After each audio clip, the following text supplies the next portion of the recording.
The moment my world collapsed took less than 10 seconds. I was standing inside my father's lawyer's office, staring at a document placed neatly on the polished wooden desk. At the bottom of the page was my name. And beneath it, my signature. "I think there's been a mistake," I said slowly, my throat tightening. "I never signed this." The lawyer adjusted his glasses and looked down at the paper again. "This document states that you voluntarily renounced your inheritance 3 weeks ago," he said calmly. "Which means the entire estate now belongs to your sister." I turned. Emily was sitting quietly in the leather chair across the room. She didn't look surprised. In fact, she was smiling. That was the moment I realized something horrifying. My sister had stolen my inheritance. My father, Richard Carter, died on a cold October morning. The hospital called me at 6:12 a.m. "Mr. Carter, I'm very sorry. Your father passed away early this morning." The words didn't hit me immediately. My father had always been strong. The kind of man who fixed everything himself and rarely asked for help. Even after his heart problems started 2 years earlier, he kept working at the family business like nothing had changed. He owned Carter Mechanical, a repair company he had built from nothing 35 years ago. It wasn't just a business. It was his life's work. And someday, he had always told me, it would be mine. I drove to the hospital in silence that morning. My hands gripped the steering wheel so tightly they ached. I kept replaying the last conversation we'd had 3 days earlier. "Don't work too hard," I had told him. He laughed. "That's rich coming from you." That was the last time I heard his voice. The funeral was 2 days later. Emily stood beside the casket wearing a perfectly tailored black dress. She cried at the right moments, hugged relatives when they approached, and thanked everyone for coming. If someone didn't know her well, they would have believed she was heartbroken. But I knew Emily. My sister had always been good at playing roles. When we were kids, she was the golden child.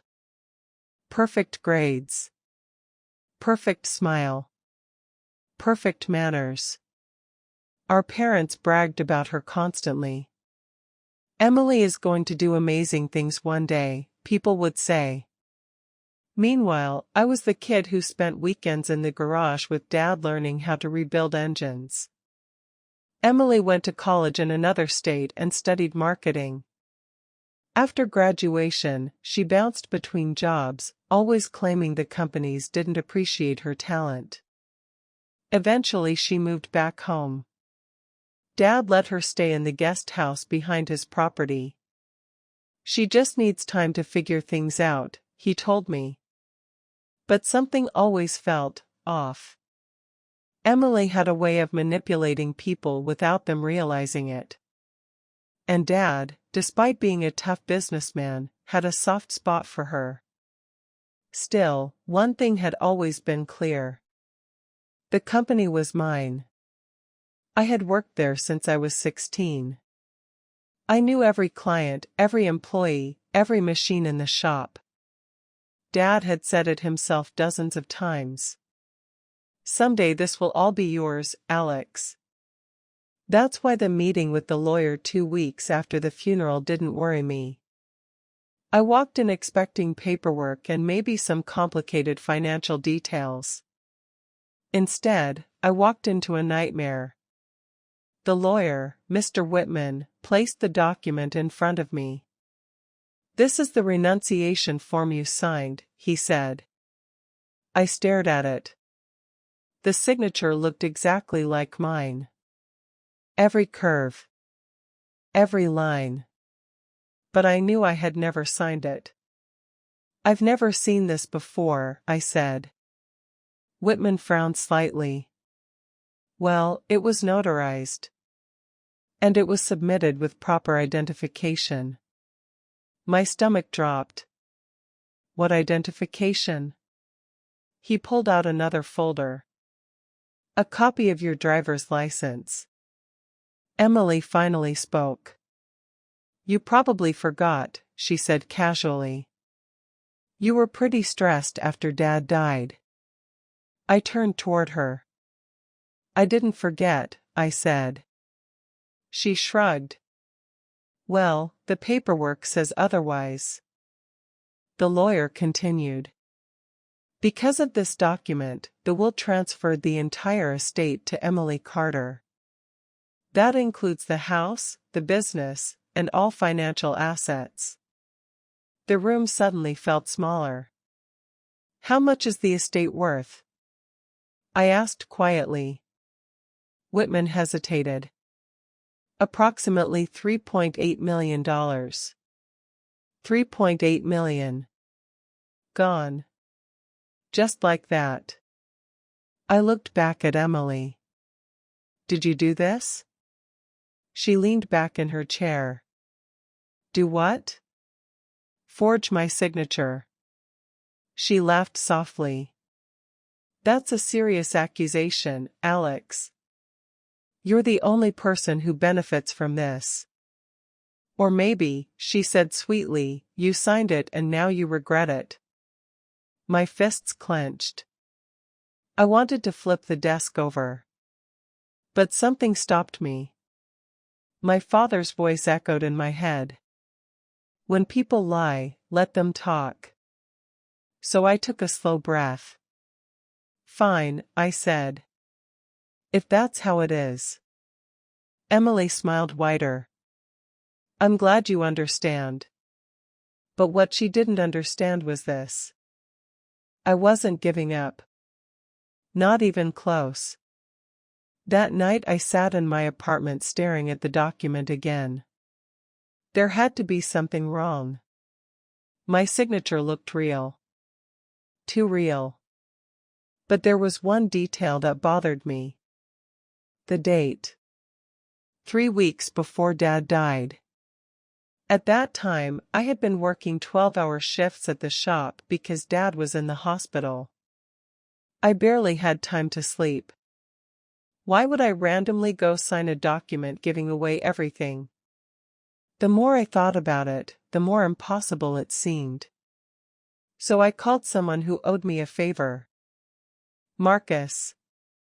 Marcus had worked with me at Carter Mechanical for 10 years before leaving to become a private investigator. Forgery case, he said when I explained. Something like that. Family? Yeah. He sighed. Those are always the worst. We met the next morning at a small diner. Marcus examined the copy of the document. That's a very good forgery, he said. You think it's fake? I'm pretty sure. How can you tell? He pointed to the signature. Pressure patterns are slightly off. Whoever copied this studied your signature carefully. My chest tightened. So someone planned this. Looks like it. Can you prove it? Marcus leaned back. That depends. On what? On how far you're willing to go against your sister. I didn't hesitate. As far as it takes. He nodded slowly. All right. Then he said something that would change everything. Let's start with the notary. The notary office listed on the document was a small legal services shop downtown. Marcus and I went there that afternoon. A middle-aged woman named Carol handled the records. She searched the date in their system. Yes, she said. This document was notarized here. Do you remember me? I asked. She looked at me. Then shook her head. I'm sorry, I notarize dozens of documents every week. Marcus asked the key question. Do you keep security cameras? Carol nodded. For 30 days. My heart sank. The document was signed 3 weeks ago. That meant the footage should still exist. She pulled up the recording. And we watched. At first, I felt relief. Because the man sitting at the desk wasn't me. But then my relief turned into something colder. Because the person standing next to him was Emily. She leaned over the desk smiling while the fake Alex signed the document. Marcus paused the video. Well, he said. Looks like your sister just committed a felony. For a moment I couldn't speak. Seeing it on video made everything real. Emily hadn't just manipulated paperwork. She had orchestrated the whole thing. The fake ID. The forged signature. The notary visit. Everything. Can we get a copy of that footage? Marcus asked. Carol nodded. Yes, but you'll need a formal request. Marcus smiled. Good thing I know a lawyer. 2 days later, Emily called me. Her voice was cheerful. I've been meaning to talk to you.